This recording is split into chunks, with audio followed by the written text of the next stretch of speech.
teman-teman, pada siang hari ini sudah berjumpa lagi dengan saya Lulu Retna dan Mbak Kendil Jopo Montro. Jadi kita akan membahas tentang pesulap merah lagi teman-teman. Sekaligus kita akan mengklarifikasi kenapa Mbak Kendil kok mengomentari tentang pesulap merah. Jadi sebenarnya Mbak Kendil Jopo Montro ini tidak peduli ya teman-teman tentang adanya dukun yang cabul, dukun yang menipu, karena Mbak Kendil itu tidak merasa dirugikan dengan hal itu. Karena kita tahu memang Mbak Kendil itu pernah buka praktek pada tahun 90 dan sekarang sudah berhenti teman-teman. Jadi Mbak Kendil ini sudah pensiun untuk membuka praktek sebagai praktisi.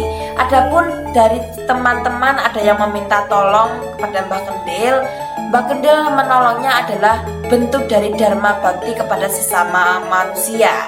Jadi kita harus tahu. Kemudian tentang ucapan pesulap merah, yaitu dia hanya mempercayai gaib itu adalah malaikat, Allah, surga dan neraka. Sehingga dia tidak mempercayai adanya gaib-gaib yang lain. Sedangkan yang namanya gaib itu masih dipercayai oleh masyarakat Indonesia hingga saat ini. Seperti adanya bersih desa, kemudian ritual-ritual penyembuhan dari para praktisi. Jadi tidak mungkin sosok praktisi bisa menyembuhkan orang tanpa gaib. Jadi yang namanya praktisi itu tidak akan lepas dari gaib teman-teman. Ini yang harus kita tahu. Jadi kita akan meluruskan hal ini teman-teman. Namun sebelum lanjut teman-teman, jangan lupa subscribe dan aktifkan tombol loncengnya supaya kalian tidak ketinggalan video-video terbaru dari Mbak Kendil Jopo Montro. Jadi langsung saja teman-teman, kita tanyakan pandangan Mbak Kendil terkait dengan hal ini. Gimana Mbak, ini pandangan panjenengan tentang pesulap merah yang hanya mempercayai gaib itu adalah Allah, malaikat, surga dan neraka. Sedangkan kita tahu bahwa yang namanya gaib itu lebih dari bidang itu saja. Mbak, itu gimana pandangan Mbak Kendil sekaligus ini menjadi pengetahuan bagi kita semua Mbak? Assalamualaikum warahmatullahi wabarakatuh. Teman-teman yang berbahagia, teman-teman yang saya muliakan. Kalau kita bicara tentang gaib, kapasitasnya setiap orang itu sudah berbeda. Sehingga kita tidak bisa menyamakan dari penilaian prediksi misalkan dari agama Hindu itu juga nggak sama dengan kita. Dari agama Buddha mungkin juga nggak sama. Dari agama Kristen mungkin juga nggak sama. Dari agama Islam mungkin juga nggak sama. Mungkin dari kejawen atau ilmu Jawa sudah berbeda. Mungkin dari Islam pun juga berbeda. Islam dari Muhammadiyah, Waqidiyah, Nahdlatul Ulama, LDI itu mungkin pandangannya sudah berbeda, tergantung kepercayaan dan kapasitas ilmunya yang dimiliki. Sehingga kita tidak boleh engkel-engkelan masalah gaib dan membenarkan gaib seperti ini, yang benar seperti ini, itu tidak boleh. Karena dari kacamata gaib itu memang sudah dipelajari, karena akal budi pakertinya orang, otaknya orang tidak akan mampu mempelajari kepada gaib-gaib Allah yang diberikan, yang dihadiahkan kepada manusia, atau gaib-gaib Allah yang ditunjukkan kepada manusia. Kita akan kesulitan untuk memprediksi berasal dari manakah, berwarna apakah, bentuknya seperti apakah, kemudian gaib diturunkan tiap hari apa, apakah setiap hari ada gaib berkeliaran seperti larinya dengan angin atau perjalanan arus angin. Jadi sehingga kita untuk bicara gaib saja jalannya gaib juga tidak paham. Kemudian warnanya apa, setiap apa gaib turun, berasal dari mana, dari bumi apa dari langit, terus gaib itu berdampingan dengan kita apa tidak. Apakah setiap pemunculan gaib itu selalu dari permintaan orang atau orang-orang yang berdoa, atau tanpa berdoa juga Allah akan mengirimkan gaib? Jika kita sulit untuk mempelajari tentang gaib, sehingga kalau orang yang seperti saudara kita yaitu Marcel Radival yang dikatakan pesulap merah, dia hanya mengejudge hanya beberapa bagian gaib yang dipercayai. Itu pandangan dari pesulap merah. Sebenarnya kita tidak boleh menyalahkan si pesulap merah karena pandangannya seperti itu. Pandangannya hanya seperti itu. Dengan pandangan saya juga berbeda lagi. Nanti pandangan dengan teman-teman yang lain sudah akan berbeda lagi. Sesuai dengan apa yang kita ketahui, sesuai dengan ilmu kita yang kita dapati, sesuai dengan apa kejadian-kejadian yang kita alami. atau sesuai dengan ajaran-ajaran selama kita belajar kepada ilmu-ilmu atau belajar kepada kitab-kitab suci atau agama masing-masing. Sehingga kita bisa bicara bahwa gaib itu sangat luas sekali, dan gaib itu sulit diprediksi, dan gaib itu akan diberikan manusia yang tanpa pilih, tanpa ada faktor, yaitu dibedah-bedahkan. Banyak contoh, bahkan miliaran contoh. Kalau saya menceritakan contoh, mungkin 1 bulan tidak habis. Hanya contoh saja itu 1 bulan tidak habis. Banyak sekali contoh-contoh gaib yang diturunkan di muka bumi ini, baik gaib besar, sedang atau kecil. Saya ceritakan saja, seperti misalkan dulu sekitar tahun 80-an, ada seseorang anak kecil yang bermimpi, mereka mengetahui ada sebuah patung yang berbentuk yaitu Prabu Erlangga yang menaiki Garuda. Kemudian si anak tersebut tidak percaya, itu dari Pelausan, Mbak ya. Namanya Seger tuh, tidak keliru. Anak itu namanya Seger kalau tidak salah itu. Ya. Anak kecil itu dari tidur kemudian bangun, paginya langsung dia menuju ke tempat yang diimpikan tadi. Hanya membawa pacul, cangkul saja. Jadi hanya mencangkul 7 cangkulan saja. Emas itu akhirnya kelihatan.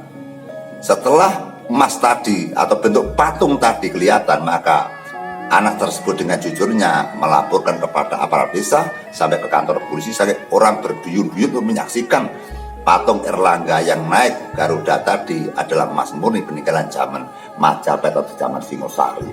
Sehingga yang kita dapatkan kayak seperti ini, kok aneh, orang bermimpi kemudian disuruh mencangkul langsung barangnya ada. Nyata mungkin. Terus itu siapa yang mengasih petunjuk?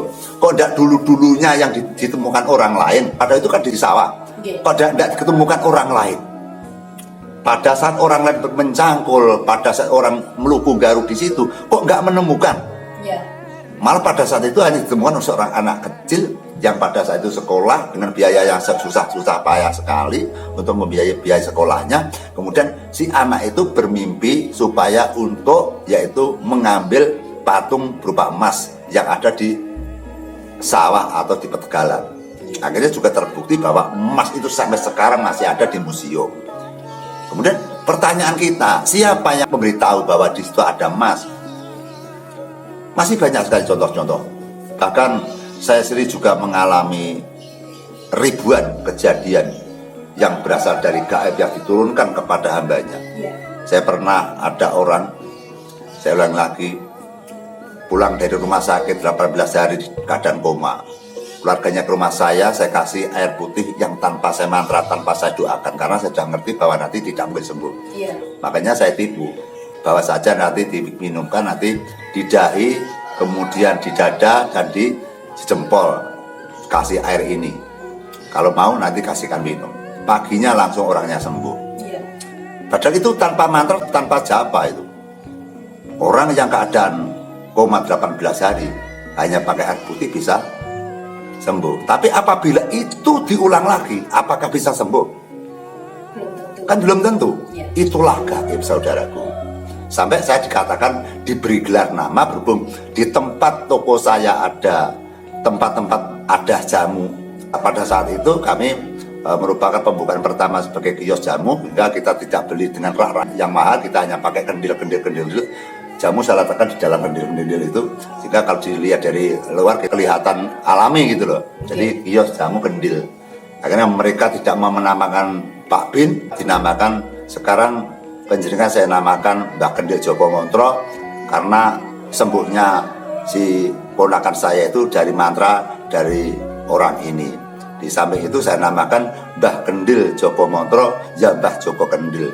Sejak saya di Tulungagung hingga di rumah saya, nama Mbah Kendil sudah tidak asing lagi. Justru mencari nama saya malah kesulitan. Yang terkenal namanya Mbah Kendil atau Mbah Joko Kendil gitu loh. Sehingga kenapa pada saat kasih air putih yang tanpa doa, tanpa mantra dia sembuh?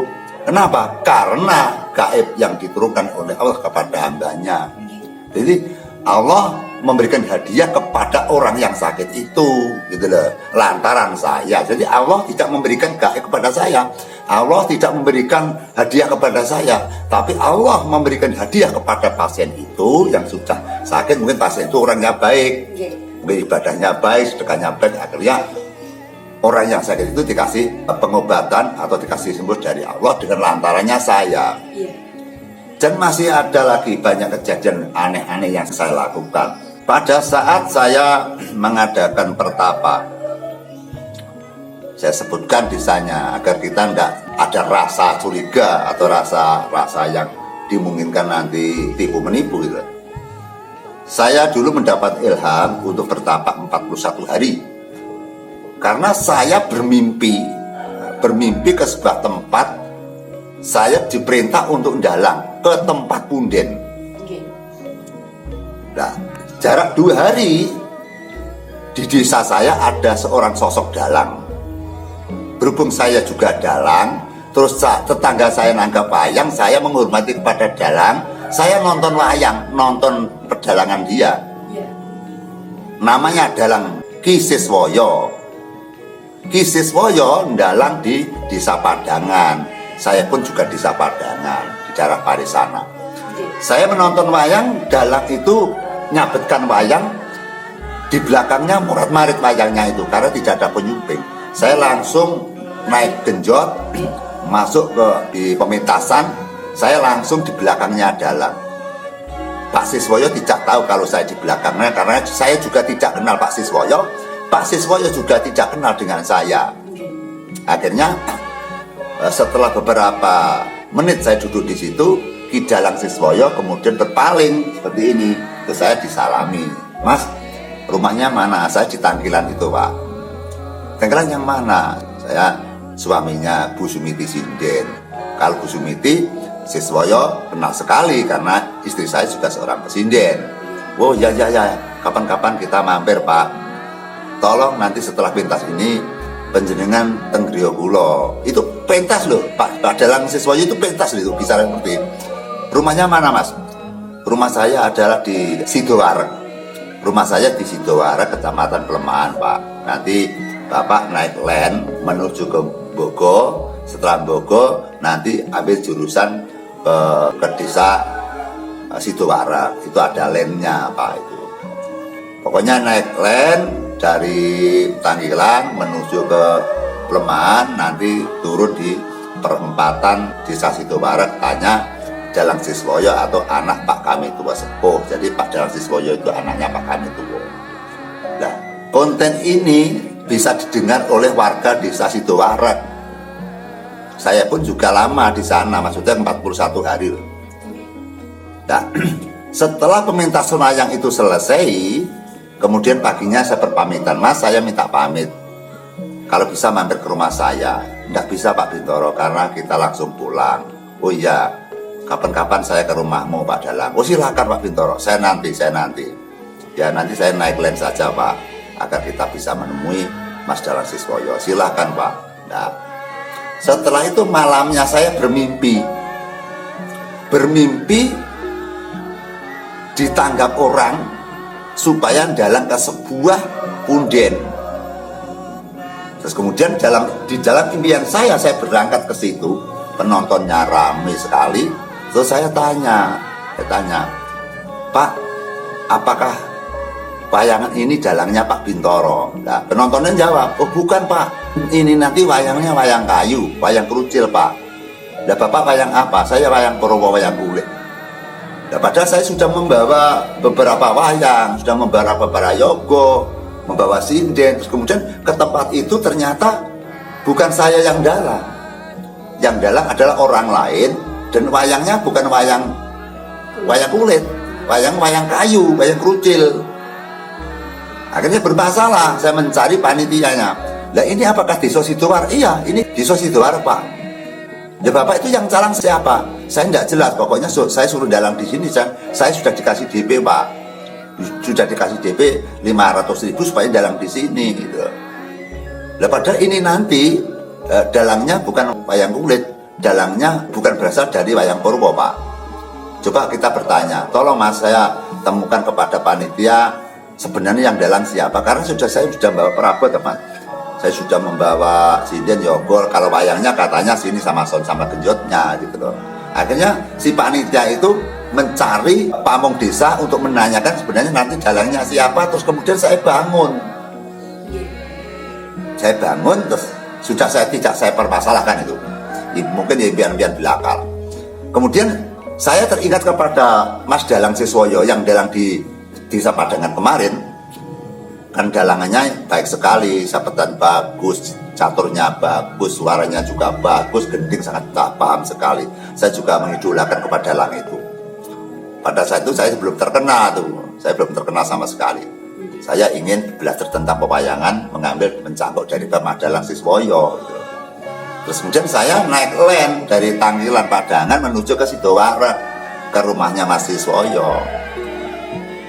Sebelum menuju ke desa Sidoarep, jarak 1 kilo atau 2 kilo dari tempat rumahnya Mas Siswoyo itu, persis apa yang saya lihat di dalam impian saya tadi, jalannya dan semuanya itu sama yang ada di impian saya.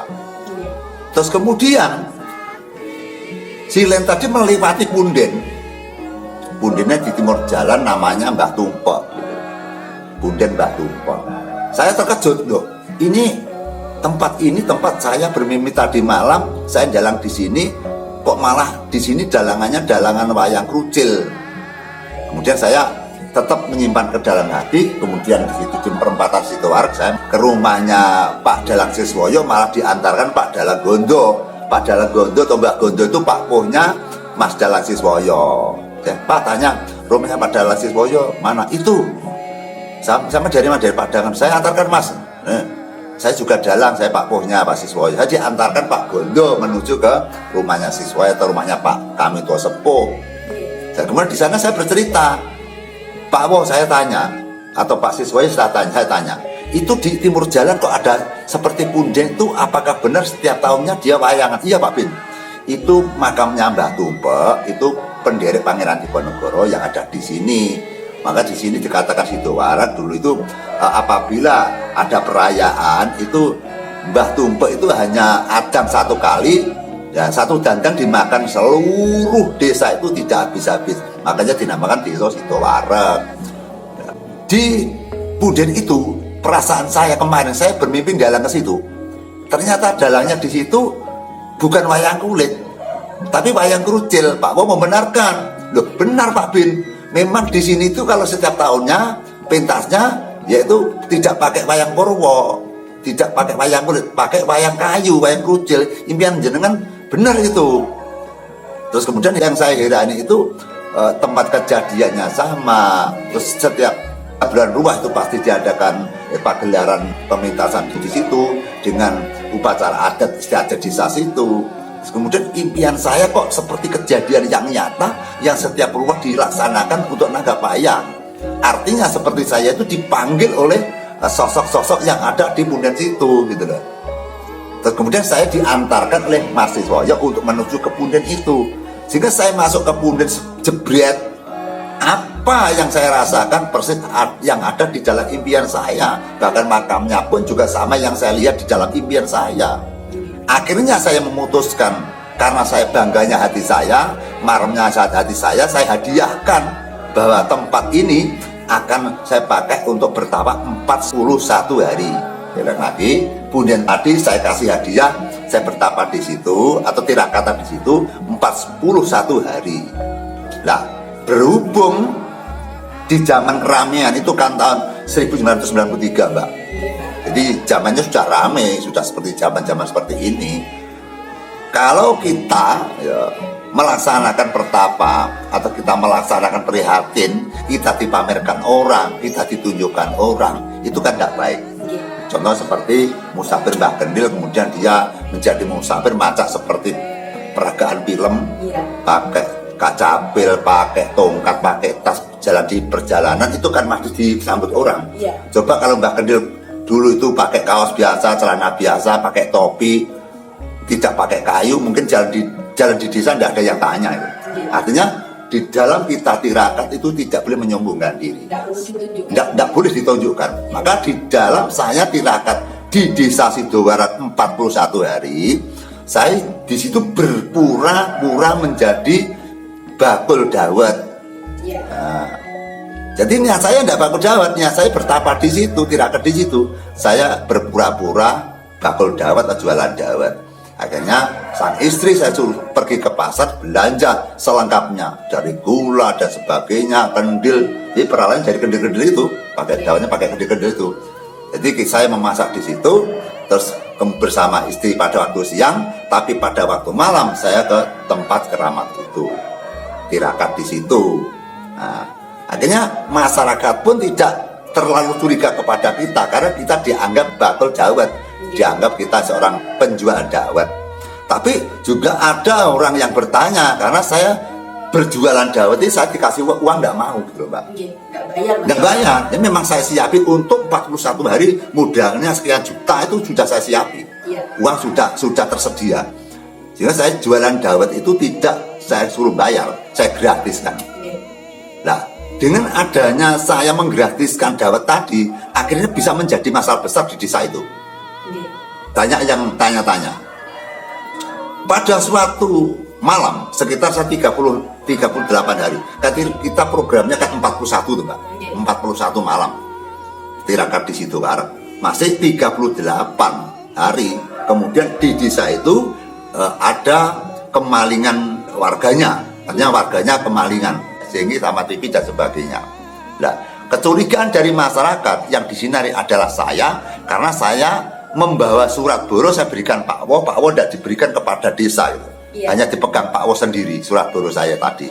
Akhirnya dari pihak desa memerintahkan saya untuk diinterogasi, untuk diwawancari, sehingga ada salah satu polisi yang datang ke tempat tirakat saya menanyakan saya bahwa saya itu berasal dari mana, bawa surat apa enggak. Lah saya tidak bawa surat, saya berikan kepada Pak Wo. Saya disalahkan, mestinya harus masuk kantor desa, kan itu tidak masuk. Tapi Pak Wo juga mengakui bahwa suratnya dipegang oleh Pak Wo, karena di situ kan kuasanya daripada Pak Wo, keamanannya dari Pak Wo. Cuma Pak Wo tidak memberikan kepada desa. Akhirnya menjadi permasalahan. Terus intinya kalau Pak Bintoro itu bukan pencuri, maka Pak Bintoro harus bisa mencarikan maling yang bobol di toko itu. Jadi saya diberikan tugas untuk mencari maling. Lek malingnya belum ketemu, berarti malingnya Pak Bintoro. Lek malingnya ketemu, berarti Pak Bintoro aman.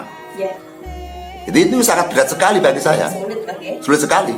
Tapi ternyata saya juga mendapatkan ilham. Barang-barang curian itu berada di tengah-tengah tebu, atau di tengah-tengah kerumunan dari barang-barang atau tanaman yang rimbun. Sehingga digerakkan dari pemuda, ternyata barang itu ketemu di tengah-tengah tebu, tanaman tebu. Akhirnya saya dibebaskan dari permasalahan itu. Jarak 2 hari saya dikunjungi lagi sama polisi karena masih belum puas lagi. Kok Pak Bintoro kok bisa tahu barangnya di tengah tebu. Ada masyarakat yang mencurigai bahwa dimungkinkan tetap yang mencuri adalah Pak Bintoro, karena kok bisa tahu ada barang-barang yang dicuri di tengah tebu. Kita sudah sekali, kita sudah berusaha payah untuk menerawang bahwa barang itu di tengah tebu, ternyata betul. Tapi setelah betul justru kita kena sinaran balik, kita panah balik, justru kita kok malah tahu berarti yang jadi pencurinya adalah saya. Jadi susah, kita dibebani. Kalau maling tidak temu berarti Pak Bintoro malingnya. Kalau Pak Bintoro bisa menemukan hasil dari pencurian tadi, barang-barang yang dicuri termasuk malingnya ketemu, Pak Bintoro bebas. Ternyata saya bisa menemukan barang yang dicuri, dan akhirnya si maling juga dideteksi juga ketemu. Tapi lama jangkanya itu, yang ketemu pertama adalah barangnya dulu. Akhirnya dibebani, saya dianggap tetap pencurinya. Akhirnya saya dibawa ke kantor polisi, saya tidak mau pada saat itu. Karena saya mati urip cemet gepeng tetap saya di situ. Karena saya sudah berikhlas betapa di situ gitu loh. Jadi cemet gepeng, hidup dan mati, saya tetap di situ, saya tidak mau dibawa ke kantor polisi. Saya sudah berikhlas seperti itu. Terus kemudian si pihak polisi menekan pada saya. Kemudian saya sudah tidak sabar lagi, saya mengambil buku besar. Buku besar itu catatan pasien saya yang beratus-ratus itu. Saya teringat ada yaitu kepala Kapolres Pare. Mereka berjualan kain di pasar Stono Bedek. Mereka minta tolong supaya tokonya bisa laris. Kemudian saya buka, alamatnya ada, nomor HP-nya ada. Akhirnya sang polisi yang menyuruhi saya suruh untuk telepon kepada Bapak Kapolres di Pare agar memberikan pernyataan bahwa saya itu bukan seorang pencuri. Akhirnya polisi tadi, kan dulu kan tidak ada HP, adanya di counter-counter itu loh, pakai uang dulu, pakai koin di wartel. Pak polisi menyuruhkan kepada anak buahnya sebagai wartel untuk menelpon Kapolres yang ada di Pare dulu. Akhirnya ditelepon, apakah benar bahwa Pak Kapolres ini kenal dengan Pak Bintoro? Akhirnya Pak Kapolres menjawab, saya tidak kenal sama Pak Bintoro. Ada apa? Ini ada kemalingan desa yang dicurigai Pak Bintoro. Akhirnya utusan dari polisi tadi datang lagi ke tempat saya bertapa tadi, tetap mempermasalahkan tadi. Ternyata kalau saya namanya Pak Iskandar, kalau tidak salah itu, Pak Iskandar tidak percaya dengan apa yang diucapkan oleh Pak Bintoro, bahwa Pak Bintoro tidak kenal sama Pak Iskandar juga tidak kenal sama Pak Bintoro. Artinya yang diucapkan Pak Bintoro itu bohong, penipuan. Terus, saya ingat, pada saat saya menjadi paranormal, praktek di Dusun Tangkilan, Desa Padang, Kecamatan Pagu, nama saya ganti. Nama saya bukan Pak Bintoro, nama saya Mbah Darmo Sudar, mengambil nama dari mertua saya gitu loh. Saya zaman dulu kan malu menjadi paranormal. Kemudian saya kasihkan kepada mertua saya tentang pasien itu, saya kasihkan mertua. Saya tidak jadi paranormal, dia dipegang oleh mertua saya. Tapi akhirnya mertua saya takut memegang atau mengerjakan pasien itu, akhirnya tetap saya menjalankan. Jadi nama saya bukan Pak Bintoro, Mbah Darmo Sudar. Akhirnya si polisi tadi saya suruh lagi kembali ke wartel, coba ganti Pak, nama saya Mbah Darmo Sudar. Kemudian telepon lagi kepada Pak Iskandar. Halo Pak Iskandar, ternyata orang yang bertapa itu namanya Mbah Darmo Sudar. Apa Pak Iskandar kenal? Akhirnya langsung jawab, iya saya kenal. Itu sesepuh, itu katanya bukan dukun. Itu sesepuh saya itu yang menolong saya pada saya ada masalah. Terus kemudian istri saya bekerja di Senobedek itu dagangannya sepi. Saya minta tolong kepada Mbah Darmo Sudar, alhamdulillah bisa lancar mas itu mas. Itu bebaskan, itu orang baik itu dia sosok praktisi. Nggak mungkin dia seorang pencuri. Saya bertanggung jawab apabila nanti masalah tidak selesai, saya turun ke sana langsung. Saya turun ke lapangan nih nanti.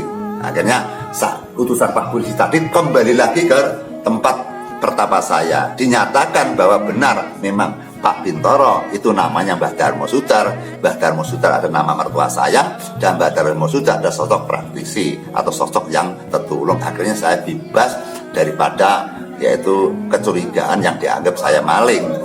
Kemudian tepat 41 hari atau 41 malam kemudian selesai di desa itu, saya teruskan lagi, saya bertapa. Itu kan namanya Sidoarek. Jadi perasaan saya kalau bertapa nama Sidoarek artinya kita ini ekonomi kan lancar Mbak. Warek artinya kita akan mendapatkan pangan. Kemudian saya teruskan lagi ke makamnya Mbah Suro Menggolo yang ada di Pare juga, yaitu makamnya Mbah Suro Menggolo di Desa Sidodadi. Dalam perasaan saya berwarek terus jadi opoe sabdone dadi, terus kemudian matek sesepuh ya dadi, ngedenge omah ya dadi, kata di saya itu saya pakai dadi. Setelah dari situ tadi saya langsung menuju ke makam Joyoboyo. Akhirnya dia bisa menerima kejayaan karena Joyoboyo kejaya. Setelah itu saya pulang kembali lagi ke rumah. Sehingga kesimpulannya, kalau bisa kita simpulkan dari impian tersebut, kenapa pada saat saya bermimpi yang saya impikan persis yang saya alami saya ketika saya datang ke rumahnya Mas Siswoyo, tempatnya sama, kuburannya juga sama.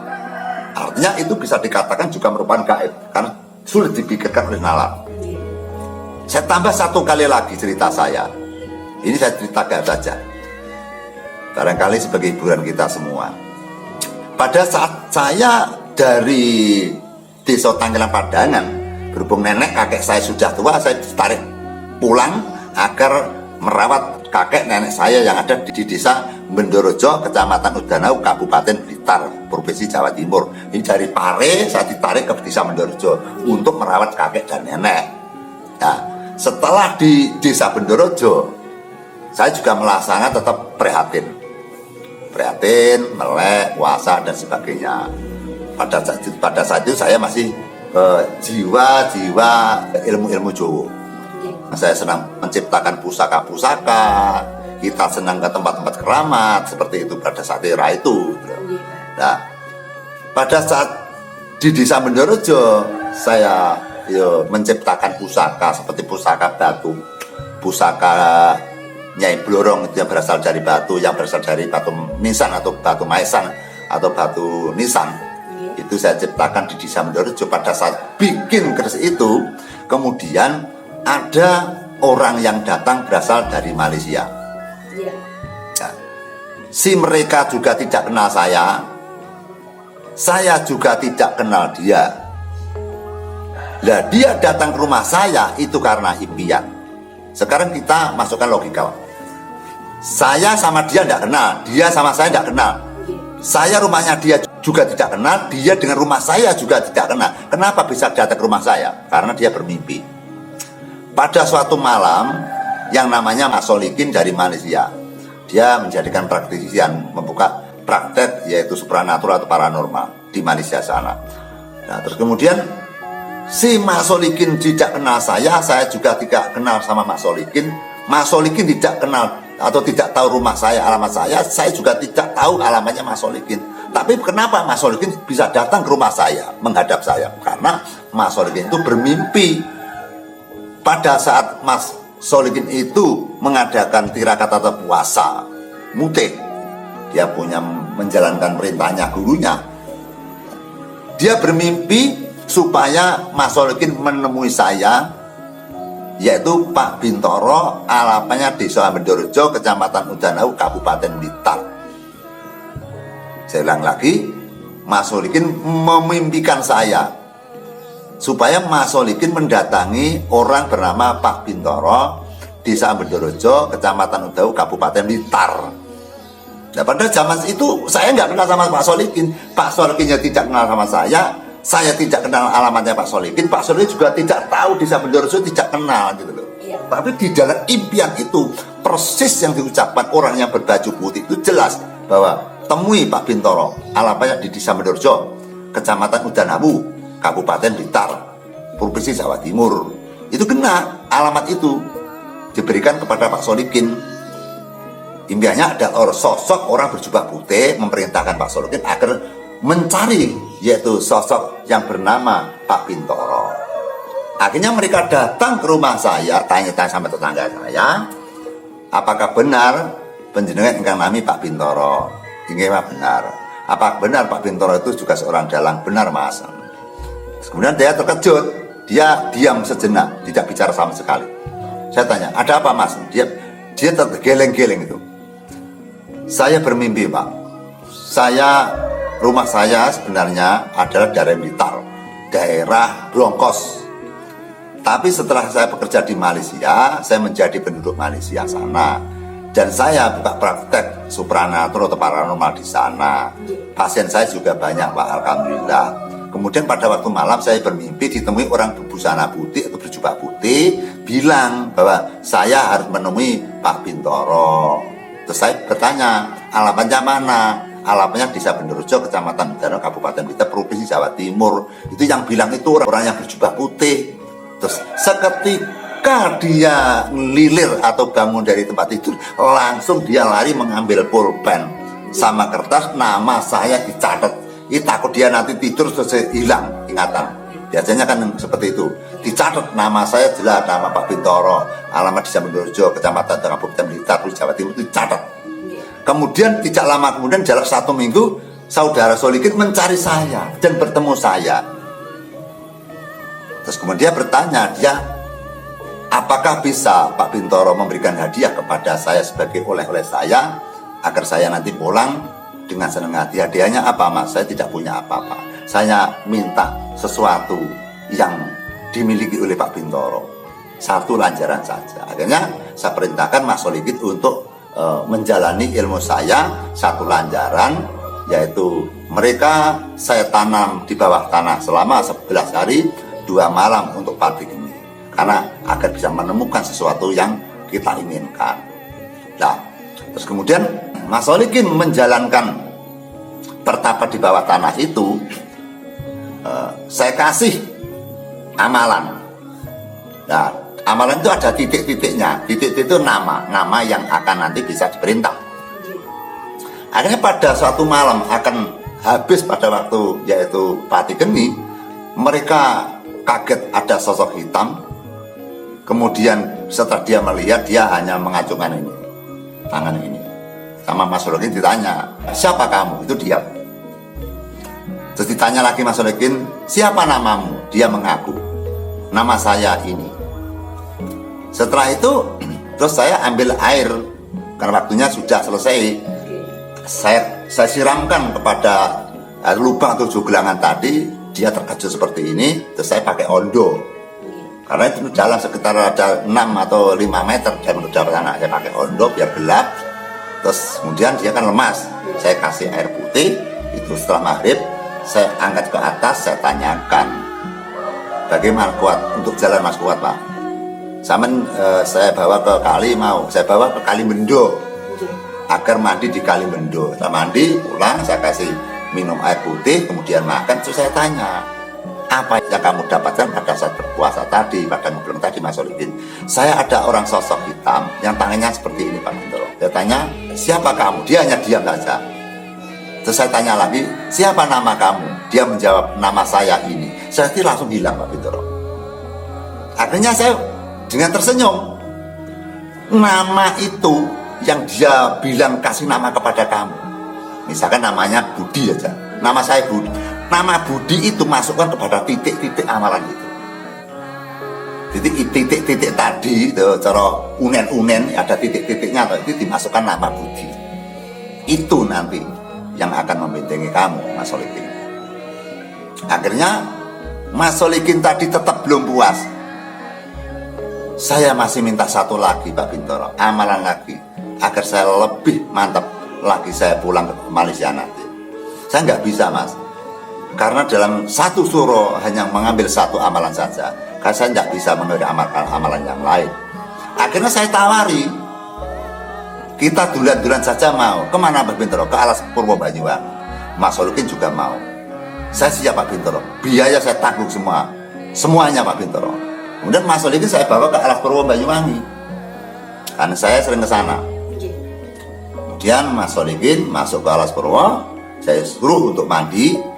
Setelah mandi, terus kemudian Mas Solikin saya ajak ke pendopo, berbincang-bincang sekitar jam 4:30. Saya ajak ke Gua Istana, Gua Gajah, Gua Mayangkoro. Sehingga kadang-kadang kita pulang juga mengambil dari air-air yang ada di gua itu.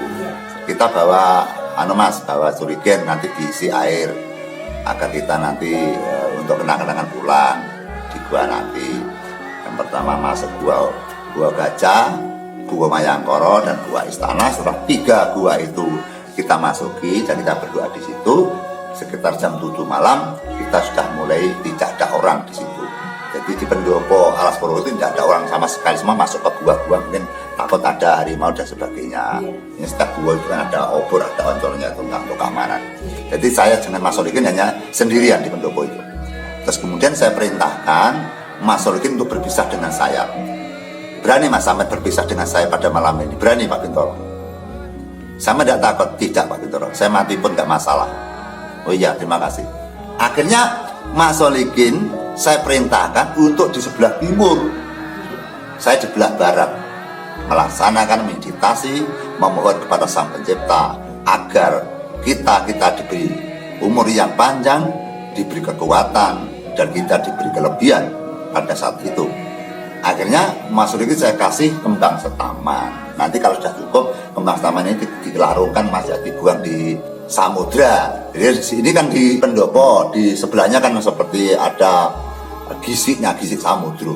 Makanya di Alas Purwo Banyuwangi itu kalau malam horek tanahnya itu karena dekat, ya bergetar karena dekat dengan gisik itu. Perasaan saya sebelah utara, saya kan agak bingung di sana. Sebelah utaranya pendopo itu turun, di situ sudah gisik samudra besar sekali. Jadi sepertinya Alas Purwo sepertinya Pulau Jawa yang terakhir sebelah timur. Itu kan di hutan, Mbak. Nah, setelah itu Mas Solikin mengadakan meditasi di situ, saya juga mengadakan meditasi di situ. Tiba-tiba saya menghadap ke lautan. Itu saya tidak, pertama saya memejamkan mata. Iya. Lama-lama gerakan-gerakan tanah tadi mengguncang, grek, grek, grek semakin besar karena terhantam oleh ombak itu. Mak belum. Nah, setahu saya ombak dulunya yang di bawah kan kita di atas hanya kecil sekitar setengah meter, naik 2 meter, 3 meter sampai tinggi sekali. Kemudian saya tidak bermimpi dan saya lihat seperti ini, menelan seperti ini, saya lihat itu. Apa itu? Tapi saya diam karena posisi kita kan meditasi. Saya diam lihat. Ternyata setelah ada ombak yang besar sekali, bihur putih kan malam dan tidak kelihatan lautannya, yang kelihatannya ombak putih saja, air putih saja. Itu ada kemunculan ada kereta, tapi sirapnya atau rumahnya si kereta tadi atau iup-iupe kereta, iup-iupe dokar kan? Itu bukan seperti dokar-dokar zaman sekarang gitu loh. Jadi iup-iupe kereta itu seperti kuluk. Coba Mbak Ci ambilkan kuluk nggak seperti sekarang. Berpaham. Jadi kereta kencana yang ada di dalam samudra tadi ada sirapnya, ada iup-iupnya. Iup-iupnya bukan merupakan dari kain atau dari kayu atau dari besi, tapi dari kuluk yang berwarna emas gitu. Tidak seperti ini. Nah, saya tunjukkan seperti ini. Jadi sirap atau atasnya kereta kencana seperti ini saudara yang saya ketahui. Jadi tidak gendeng atau tidak kain atau tidak plastik, prediksi itu ramalan saya. Itu seperti ini. Kereta kencananya sirapnya seperti kuluk atau mahkota. Atapnya emas seperti ini, mencorong sekali bahwa saya sulau juga pada itu. Tapi si kereta tadi tidak bisa terangkat dari samudra ke atas gitu. Hanya kelihatan seperti kuluk saja. Kemudian jundil seperti ini. Ini hanya danganane kereta itu dua itu. Gambar nogo. Hanya tangannya saja. Itu juga berasal dari emas. Sehingga pada saat saya mengetahui dengan mata saya secara langsung itu. Jadi saya menerang seperti ini yang kelihatan sirapnya itu berupa mahkota atau kuluk. Kemudian kan ada sampingannya seperti jeplaan. Di tengah-tengah ini kan kudanya tuh Mbak. Ini ada kayu seperti ini, diungat seperti ini, itu emas. Tapi anehnya kudanya tidak nampak, itu tidak kelihatan kudanya. Hanya itu jelas sekali seperti ada bentuk naga yang berasal dari bentuk relief ular. Jadi sehingga terumbang-ambing oleh ombak itu sehingga tidak jelas. Terus kemudian semakin lama itu terus menghantam lagi, ada ombak besar lagi. Biar itu anehnya yang jauh daripada tempat duduk saya dengan gisik samudra itu, kenapa air itu bisa menghantam saya langsung? Kemudian saya mengundurkan diri, saya mengurunkan niat saya, menggagalkan niat saya, karena tujuan saya tidak melihat Kanjeng Ratu Kidul. Niat saya hanya memohon kepada Allah Ta'ala agar saya diberikan kelebihan-kelebihan dan diberi kemanjuran-kemanjuran. Saya tidak ingin melihat kelebihan berbentuk zaman iblis atau setan gitu loh. Atau saya tidak ingin mendatangkan Kanjeng Ratu Kidul gitu loh. Jadi belum sampai kelihatan seluruhnya ya, karena ada ombak tadi yang naik ke atas menghantam saya keplok semua itu. Keplok semua itu. Terus saya mundur, kemudian saya keplok 3 kali plek sama Mas Solikin langsung berdiri menemui saya. Bagaimana Pak Bin? Kita gagalkan saja Mas. Ini ada tamu yang datang, kita nanti malah berbahaya. Ya kalau nanti kita misalkan diperbolehkan, dipersilahkan di daerah sini, kalau penghuni sini tidak terima kita nanti kan juga tidak nyaman.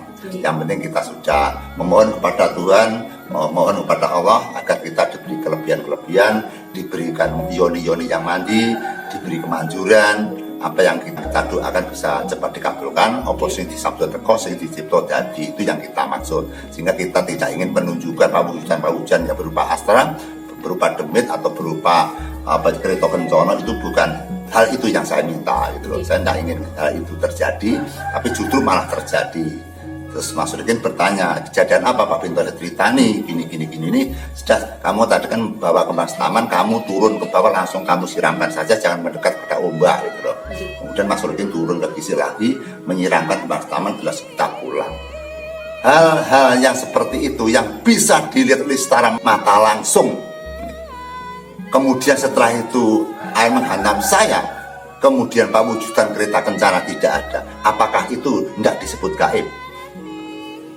Gaib bang itu bang. Karena kalau kereta sungguhan di dalam samudra pasti tenggelam itu loh. Iya. Hanya itu pasti tenggelam.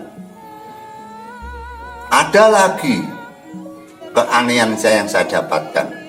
Pada saat bertapa di makamnya Mbah Tumpek atau di desa Sidowar, di situ pun saya dikejar-kejar pasien. Walaupun saya di tempat keramat, walaupun saya di tempat pertapa, tapi pasien masih banyak sekali. Pasien yang hilir mudik datang, yang tetap minta bantuan. Akhirnya setiap pasien pada era dulu pasti membawa kembang telon, membawa kembang taman. Setiap pasien pasti membawa bunga kalau zaman dulu. Kalau zaman dulu ke rumah tersebut itu pasti membawa kembang telon, kembang taman, kembang kiriman, itu pasti bawa. Akhirnya kembang-kembang itu saya kumpulkan itu satu ember. Karena banyak pasien. Itu saksinya masih ada, masih hidup, namanya Pak Sukamto masih hidup, itu murid saya. Itu bunga-bunga saya letakkan di dalam ember, satu ember penuh, itu penuh sekali. Akhirnya saya perintahkan, Pak Kamto, bunga-bunga sebarkan saja di depan rumah. Ya, sama Pak Kamto bunga itu disebarkan satu ember itu pemirsa, sebarkan. Terus kemudian paginya saya dibangunkan oleh Pak Kamto. Mas Bin tanya, nyapa Mas? Sampai linggo sih ya. Mambengi aku harus sampai tanya badhe kembang taman kembang telon to Mambeng. Iya. Saya delok kembang sitok ya ora enak. Kemudian saya keluar rumah, keluar gubuk itu. Ternyata kembang yang satu ember, satu cuil pun tuh hilang, tidak ada. Iya. Secara apabila dia kena angin pasti tidak jauh dari situ. Iya. Pasti ada satu pun yang tersisa. Jadi kembang satu ember itu, secuil pun tidak ada kembang telon, tidak ada kembang kenanga, tidak ada kembang melati, sama sekali tidak ada. Resik gasik hilang, tidak ada kembang satu pun. Apakah itu juga tidak aneh? Yang menghilangkan itu bukan gaib. Anda bisa praktek, coba bawa saja 3 bungkus saja, sebarkan di jalan raya. Besok pagi datanya pasti masih. Iya. Bisa dibuktikan. Iya. Tapi kenapa pada saat menyebar satu ember, paginya satu biji pun tidak ada? Kemana kembang-kembang tadi? Jadi kita berpikir sulit, memasukkan nalar itu sulit gitu loh. Iya. Makanya gaib itu ada, dan hampir setiap orang itu pasti ditunjukkan. Iya. Gitu loh. Hampir setiap orang, apalagi orang-orang praktisi, orang-orang pertapa, orang-orang berilmu, pasti pernah tahu gaib yang ada di sekitarnya, atau dia sendiri melihat atau mengalami gaib itu. Jadi kalau kita dikatakan gaib tidak ada, kita sangat berontak di dalam hati. Dan masih banyak lagi contoh yang bisa saya sajikan kepada Anda semua. Tapi saya kira sudah itulah tanda bukti yang saya sajikan kepada Anda semua, bahwa kami pun juga sering mendapatkan gaib. Juga ada lagi gaib yang aneh. Belum lama ini, belum ada 2 bulan, saya kedatangan sosok orang yang indigo, seorang perempuan yang dia hilir mudik dibuntuti oleh sosok-sosok demit-demit atau peri, pocong dan sebagainya, bahkan gendruwo atau tuyul atau banaspati dan sebagainya. Dia sampai bingung seperti orang gila, orang tuanya juga sudah mau mengobati, dibawa ke sana ini belum bisa sembuh, belum bisa hilang. Sehingga sosok orang indigo itu sehingga memiliki beberapa teman-teman yang tidak dapat dilihat oleh mata. Kadang dia tersenyum sendiri, bicara sendiri. Akhirnya orang tuanya bingung, orang tuanya susah. Dan anak itu bisa menebak hal yang belum terjadi, ditebak besoknya terjadi. Seperti aneh orang tersebut. Kemudian dibawa ke sana kemari. Anehnya anak itu setiap dibawa ke rumahnya praktisi, dibawa ke rumahnya dukun, dibawanya orang yang ngerti. Setiap dia diminta tolong orang tersebut, yang menyembuhkan justru meninggal. Setiap dibawa ke rumahnya orang sesepuh itu juga meninggal. Dibawa ke rumahnya praktisi, orang praktisi itu berakhir mengenasan juga meninggal. Dibawa ke orang tua lagi, orang tua itu tidak lama juga meninggal. Baru saja ditangani oleh Pak D-nya sendiri juga meninggal. Sehingga pada saat itu saya tantang, Setelah datang di saya masukkan ke kamar hantu atau kamar demit. Di saat saya tipu dengan demikian. Benar tidak ada kamar demit itu, tidak ada. Ucapan saya saat takut-takut itu kepada Atra yang masuk di raganya perempuan tadi, Ediku tadi. Masukkan ke dalam kamar demit. Kuat 2 menit andalan yang nyusup di raganya sampean. Akhirnya 3 langkah Mbak ya, nggak ada 7 ya? Nggak ada 7 langkah, nggak ada. Dia langsung menjerit, geblak, kemudian lepaslah sosok-sosok yang mesanggah atau yang nyusup di raganya atau di jiwanya anak indigo itu. Ketika itu saya hantam bumi, langsung dia rubuh. Yang menjadi anehnya pada saat wawancara kepada kita, bahwa dia pernah mengeluh bahwa punya benjolan, ya Pak ya. Benjolan yang ada ketiak sama di mana Mbak kemarin? Di punggung sini. Nah, di punggung ada benjolan, pemirsa. Seketika saya menghentakkan bumi, langsung saya berteriak, benjolan itu hilang. Ya. Yang menjadi pertanyaan kita yaitu, kenapa benjolan itu hilang pada saat saya menghentakkan bumi? Ya. Kemana arahnya? Kalau operasi biayanya kan mahal. Nah, padahal saya itu tidak berpikir untuk menghilangkan benjolan. Tujuan saya hanya menghilangkan astra atau menghilangkan roh jahat yang ada di tubuhnya si orang indigo itu gitu loh. Tapi kebersamaannya, uncatnya, pengganggu makhluk astra yang ada di badannya orang indigo itu, kebersamaannya, benjolannya juga hilang. Akhirnya si pasien itu, akhirnya orang indigo itu sangat berterima kasih pada kita. Karena apa? Sudah tidak merasa stres, tidak merasa takut, kemudian benjolannya hilang, tidak sering sakit, demam. Kemudian dia akan setiap pergi kemanapun malam itu tidak dibuntuti oleh sosok-sosok. Sebelumnya kan dibuntuti terus. Ya, apalagi waktu malam kalau misalnya berkendara sepeda motor itu ada sosok di depannya kendaraan itu. Sampai dia itu risih. Dia tidak ingin menjadi orang indigo sebenarnya. Ya. Dan sudah berpuluh-puluh tahun dia minta dilepaskan hal-hal astral seperti itu. Alhamdulillah Allah memberikan kekuatan pada kita, dan anak indigo itu punya rezeki di rumah kita. Akhirnya mereka bersih dan mereka sudah menjadi manusia biasa, dan sosok-sosok yang ada di tubuhnya anak indigo itu sudah hilang. Kemarin saya juga mendapat informasi dari rumahnya Pak Supri bahwa mereka akan datang ke sini mengucapkan rasa terima kasih. Itu saudara. Yang kita pertanyakan di sini, kenapa benjolan yang ada di ketiak, benjolan yang ada di punggung pada saya menghentakkan bumi, benjolan itu hilang. Kemudian pada saat saya tantang dia masuk ke kamar demit, ternyata 3 langkah dia langsung geblak muncul, yaitu sosok-sosok yang ada di situ. Terus kemudian munculnya sosok, hilangnya benjolan itu, siapa yang menghilangkan? Terus bagaimana kerjanya atau perjalanannya sosok itu hilang? Hilangnya dengan benjolan itu, siapa yang menghilangkan? Apakah itu tidak dinamakan juga gaib? Gaib. Karena kita katakan gaib, kita memprediksi karena kita tidak mengoperasi dan kita tidak memegang, tidak memijat, tapi diusul sendiri itu pemirsa. Itu saksinya banyak sekali, saudaranya yang ada di bening itu ya juga ada yang mengantarkan sini kan, saudaranya Desa Bening Serengat itu yang mengantarkan. Ya, saya sendiri juga heran karena saya merasa tidak punya kemampuan gitu loh. Saya merasa tidak punya kemampuan, makanya saya heran kenapa terjadi seperti itu. Saya menyimpulkan bahwa gaib itu ada. Gaib adalah yang menciptakan Allah, kemudian diberikan kepada hamba-hambanya. Seperti itu. Dan masih banyak lagi kisah-kisah gaib, bahkan tidak hanya puluhan, ratusan yang saya miliki gitu loh. Makanya kemarin pesulap merah kalau ingin tahu gaib, kita tidak usah bertengkar, nggak usah rame-rame, nggak saling menghujat. Datang ke rumah saya, nanti saya kasih atau saya berikan sesuatu amalan, saya bisikkan ke dalam telinganya. Prosesnya apabila seketika nanti tidak reaksi, nanti saja 1 minggu, 2 minggu, 1 bulan, 1 tahun, 2 tahun, lihat saja nanti kan pasti Allah akan menjawab dengan doa-doa kita gitu. Kita nggak usah bertengkar, mari kita tunjukkan. Setelah nanti terjadi sesuatu di tubuhnya Marcel ya, itu nanti kita semua yang ada di YouTube ini akan percaya bahwa gaib itu ada gitu loh. Kita tanpa membuktikan, kita tidak dipercaya orang, saudara. Makanya kita harus buktikan kepada Pesulap Merah, datang di rumah saya dengan baik-baik gitu loh. Nggak usah bertengkar saya nggak mau. Kalau bertengkar itu namanya akan permusuhan atau namanya kita beradu ilmu gitu loh. Kita tidak beradu ilmu, kita menunjukkan. Kalau dia tidak percaya, kita tunjukkan.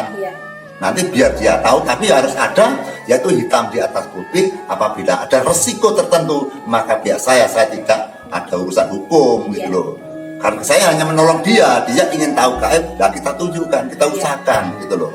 Maka Kalau dia itu tidak berucap seperti itu, nggak mungkin saya bereaksi. Karena saya sakit hati juga kalau ada orang melecehkan bahwa gaib tidak ada. Karena saya sering tertatap dengan gaib gitu loh. Sering. Saya menyembuhkan pun juga tidak masuk akal kadang-kadang gitu loh. Kadang-kadang ada pasien yang kena kanker otak, kemudian hanya dikasih jamu dekan, kankernya sembuh. Malah mereka di rumah sakit saya suruh pulang saja Pak, nggak usah di rumah sakit. Kalau dia ada hasilnya di rumah sakit. Kemudian saya rawat di rumah sekitar 6 bulan, kankernya juga hilang. Kanker otak penyakit paling sulit saudara, sulit sekali itu. Kanker payudara sulit kok, apalagi kok kanker otak. Kanker serviks saja susah itu, menghilangkan itu. Tapi kenapa? Hanya saya yang bukan seorang medis, saya hanya orang biasa. Saya bukan keturunan siapa-siapa, saya keturunan orang biasa. Dan saya juga tidak punya kapasitas yang Anda. Saya hanya orang biasa seperti Anda semua saja. Nggak ada kelebihan saya itu. Saya jujur, saya tidak punya kelebihan apa-apa dan saya tidak punya kesaktian apa-apa. Tapi saya hanya punya doa itu saja. Punya doa-doa untuk meminta gitu loh. Seperti itu. Jika kita terang-terangan saja mengungkapkan apa yang saya miliki, saya tidak punya kelebihan apa-apa. Tapi saya punya doa-doa yang benar saya tujukan kepada Allah Ta'ala itu. Saya berdoa tidak kepada jin loh nih. Nanti kalau pesulap mirah saya bisiki kan tahu toh. Apa yang ucapkan nanti akan tahu toh. Apa sing domone Pak Gendil yang kupingku. Engko lek dudu motor Jawa-Jawa. Iku bacaan-bacaan dari kalimat-kalimat Allah nanti. Jadi nanti biar tahu bahwa ilmu kita itu bukan ilmu sesat gitu saudara. Sehingga Allah itu apabila diminta dengan sungguh-sungguh, apalagi orang yang tidak pernah tidur pasti punya sesuatu gitu loh. Karena orang tidak tidur itu susah loh. Dia hanya 1 hari nggak apa-apa, karena berpuluh-puluh tahun susah sekali. Apalagi tidak biasa melek semalam saja di sahur telung bengi berat. Gitu. Istri saya saja susah sekali saat melek. Nibo tangi kok. Jadi seperti itu. Karena kita mengambil dari sifat-sifat Allah. Allah tidak makan, Allah tidak tidur. Itu kita ambil sifat-sifat Allah. Kita pelajari, kita laksanakan sakwate gitu loh. Nanti pasti ada mutiara-mutiara yang sangat handal gitu loh. Jadi kita tidak merasa saya punya jimat ini, punya jimat, tidak punya saya, punya apapun. Saya hanya punya doa-doa saja. Tapi kalau pesulap merah sudah menyadari bahwa dia percaya kepada gaib, kemudian menjadi orang-orang yang baik, dia sudah tidak mengejek orang, dia sudah tidak melecehkan orang, dia menyesal perbuatannya. Kenapa kita mempermasalahkan pesulap merah? Mereka juga orang Indonesia, mereka juga orang Islam. Apabila mereka salah, apabila pesulap merah salah, patut kita harus memberikan maaf. Kita tidak mau geger-geger. Untuk apa geger-geger itu? Kita hanya menyadarkan agar teman kita sadar menjadi orang-orang yang terpuji gitu loh. Jangan sampai menyakiti orang, karena disakiti hati kita tuh sakit loh. Kalau kita disakiti orang, hati kita sakit, maka kita jangan menyakiti orang. Yang saya maksud seperti itu. Jadi saya menghentikan perbuatan Marcel agar tidak ada orang yang disakiti, tidak ada yang direndah, tidak ada yang orang ditantang.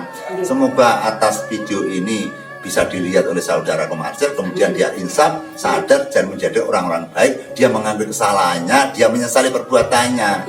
Jadi kalau saya sendiri juga sering kok terjadi kesalahan. Kalau dulu saya pernah membuat perahu, setiap pasien datang saya suruh untuk minta tolong perahu. Itu kan kesalahan. Wong perahu dimintai tolong, kenapa gak minta kepada Allah? Pada saya perintah, kamu berdoa di depan perahu saja, kamu nanti pasti berhasil. Itulah yang saya sesali. Makanya saya pernah bilang bahwa saya juga mengalami zaman kegelapan, saya juga mengalami zaman keburukan, saya juga mengalami zaman-zaman saya berdosa. Ya sama itu seperti itu, bukan saya mencuri, kemudian perempuan, tidak. Saya hanya salah saya adalah menyekutukan Tuhan, itu salah saya. Dan itu sudah sekitar 30 tahun yang lalu sudah saya hilangkan dan saya sudah tidak memakai seperti itu. Setiap ada pasien selalu saya kirim untuk menghamba kepada Allah SWT. Karena namanya setiap orang pasti punya masa lalu yang kelam. Itu perlu disadari saudaraku. Cukup sekian dulu.